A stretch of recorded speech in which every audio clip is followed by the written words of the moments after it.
आज सारा राज्य में स्कूल छुट्टी घोषणा जहाँकि रही प्रचंड खरा को दृष्टि रखी विद्यालय एवं गणशिक्षा विभाग पक्षर गुरुत्वपूर्ण घोषणा कर सारी खरा स्कूल छुट्टी घोषणा कर राज्य सरकार।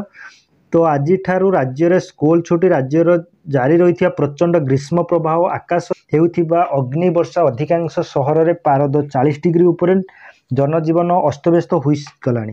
तो यही परिप्रेक्षी में प्रचंड खरा को दृष्टि रखी विद्यालय एवं गणशिक्षा विभाग पक्षर गुरुत्वपूर्ण करा जहाँकि खरा स्कूल गुटिक छुट्टी घोषणा करिसेंती राज्य सरकार।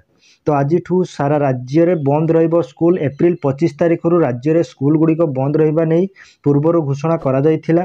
तो राज्य सरकार घोषणा करथिले खरा छुट्टी घोषणा करा जायछि जहाँकि पूर्वर 3 दिन पर सारा राज्य में स्कूल छुट्टी घोषणा करा जायथिला एवं किंतु यह खरा लंबा छुट्टी घोषणा करा जायछि एबे जहाँकि एबे खरा लंबा छुट्टी घोषणा करा जायछि। सारा राज्य में आज स्कूल बंद रहिबो। समस्त सरकारी बेसरकारी एवं सरकारी अनुदान प्राप्त स्कूल गुड़िक यही नियम लागू हेबो। तो ग्रीष्म प्रभाव को दृष्टि रखी राज्य में मात्र 3 दिन पर सकाळ स्कूल होता जहाँकि 6:30 रु 10:30 होता।